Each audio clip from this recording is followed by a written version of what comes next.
Dr. Craig, you were in a panel discussion on divine simplicity with the Evangelical Philosophical Society. I thought we could talk about a couple of things about that panel, that meeting, and also spell out a little what divine simplicity is. Very good. This was a session organized by the Evangelical Philosophical Society at the annual meeting of the American Academy of Religion.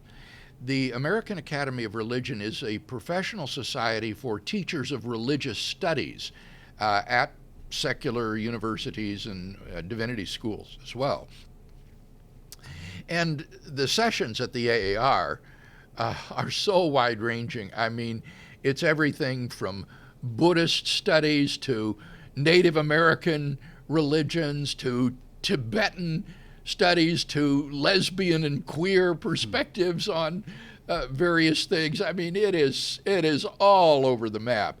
And so in an effort to bear witness to Christ in this sometimes dark environment, the EPS holds sessions at the AAR, and this was one that was organized on divine simplicity, and it featured a panel of both proponents and critics of the doctrine of divine simplicity. On the side supporting divine simplicity was Richard Howe and Brian Huffington, both of Southern Evangelical Seminary, and then the critics included Stephen Davis from Claremont McKenna, and then myself. Let's talk a little bit about what divine simplicity would entail.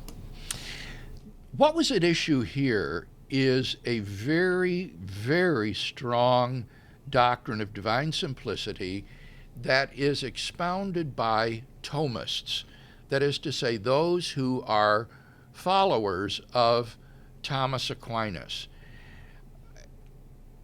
The doctrine of divine simplicity lies at the very heart of Thomism, and that's why those who are Thomists are so ardently committed to this doctrine.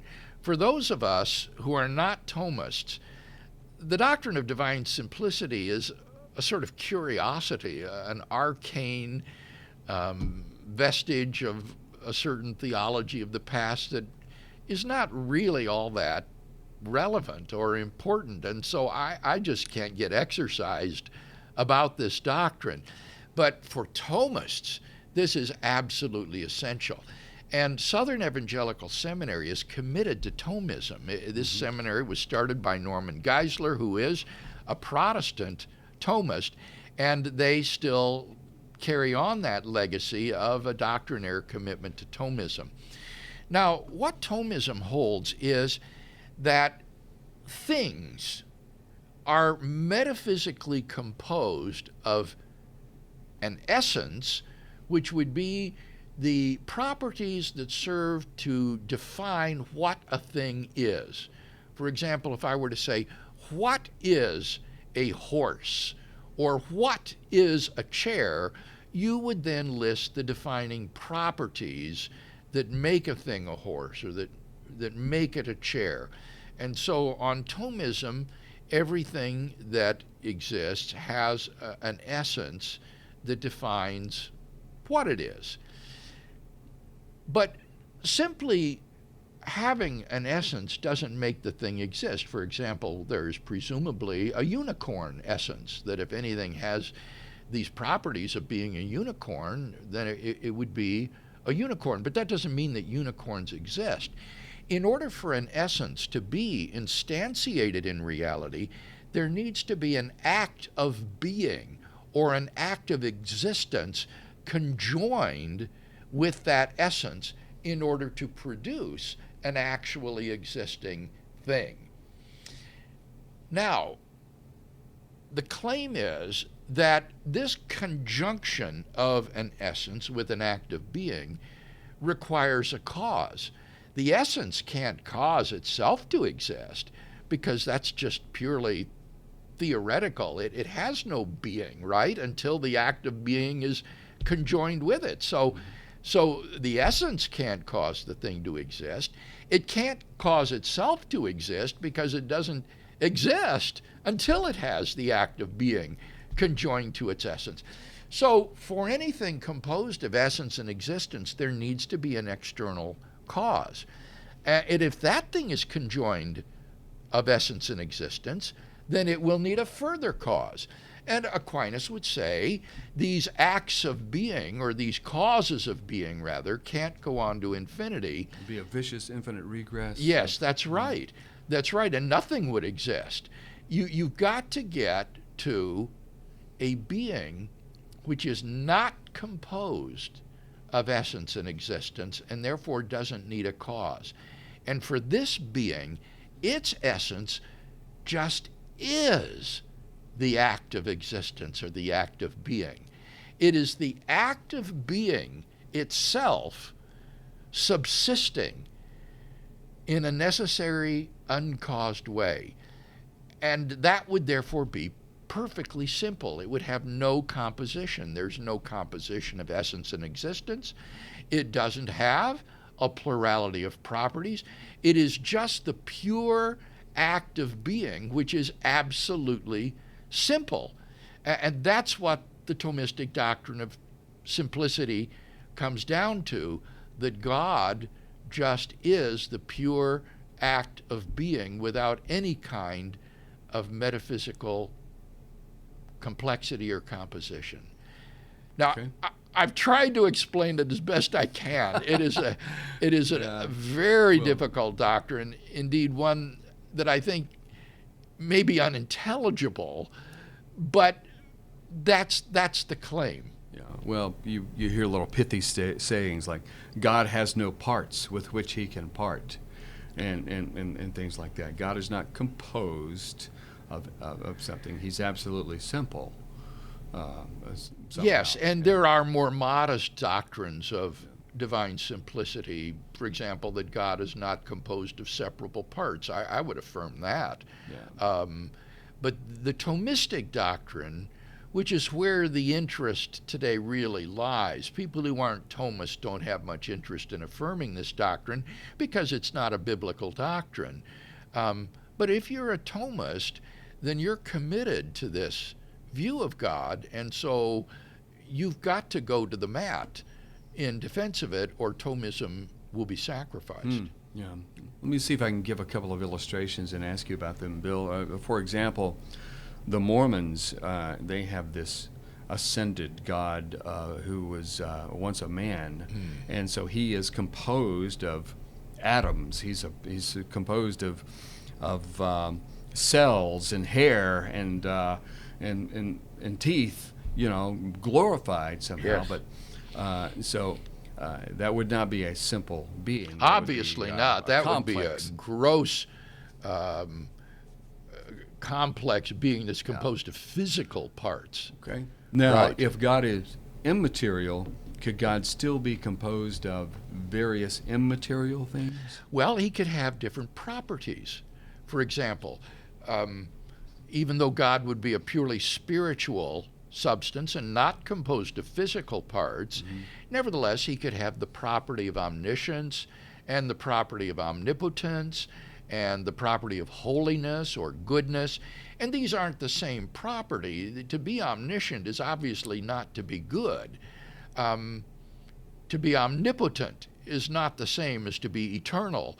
So there could be a plurality or multiplicity of properties that God would have. And therefore there would be composition in that sense. I find that sense unobjectionable. But the Thomist can't even allow that. How do they allow for the Trinity? That's a huge problem for Thomists. Even on Aquinas' own strange view of the Trinity, where he thinks of the persons of the Trinity, and this is going to sound unintelligible again to our listeners, and it may be unintelligible, even though he thinks of the persons of the Trinity not as self-conscious subjects, but as subsistent relations.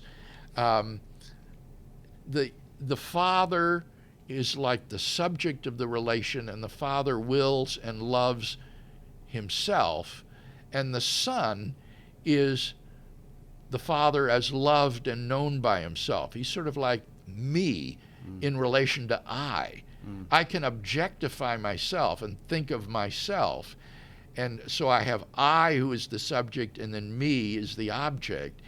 And it's at most that Thomism gives you distinct persons in the Godhead, just this sort of difference between I and me, which I think is just completely inadequate for a robust doctrine of the Trinity. But set that aside, leave that aside.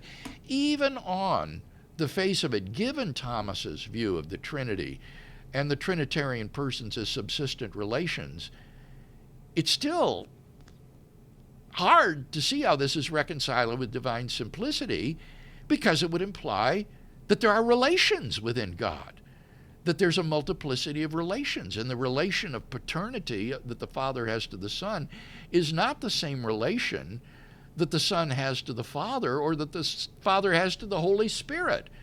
So even on his own terms, it's very difficult to see how Aquinas' doctrine of divine simplicity is reconcilable with the doctrine of the Trinity. Yeah, and I just want to encourage listeners, one place they can look is yours and J.P. Moreland's Philosophical Foundations book, the textbook there where you spell out a lot of these issues with some divine simplicity, and people can certainly read that chapter. Yes, that would be in the chapters on the attributes of God, or the coherence of theism, where we look at these principal attributes of God and see if a philosophically coherent statement of these doctrines can be crafted. I find God's simplicity very appealing when it comes to things like how he can transcend space and time, and things like that. And I know that you've defended at least some kind of divine simplicity when answering objections to infinite regress and God's timelessness and things like that.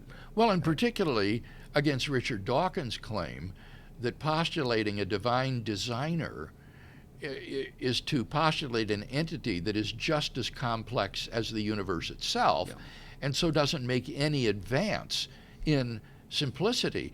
And what I point out is the same point you made with respect to the Mormons. Postulating an immaterial, spiritual entity which is not composed of physical parts most definitely represents an enormous advance in simplicity over the postulation of a physical universe that is composed of parts and is characterized by a multiplicity of constants and quantities that are finely tuned for the existence of life. Stephen Davis's talk at this panel was why simplicity is unnecessary. So he just sees it as not a necessary doctrine. Right. He wasn't so much constrained to refute the doctrine, that was more my task, as to just say we don't need this, that a biblical view of God will affirm things like God's necessity and his aseity, but that these don't entail simplicity in the Thomistic sense. And I think he's quite right in that respect. Okay. Overall, we can also encourage listeners to go to YouTube and can see each panel discussion as each one of you presented the paper. Yes, this was video recorded by Michael Lapine and is now on Facebook, so you can see all of the papers as they are presented, and then the discussion afterwards, which, as you can imagine, was very lively indeed. Simple. Just go to YouTube.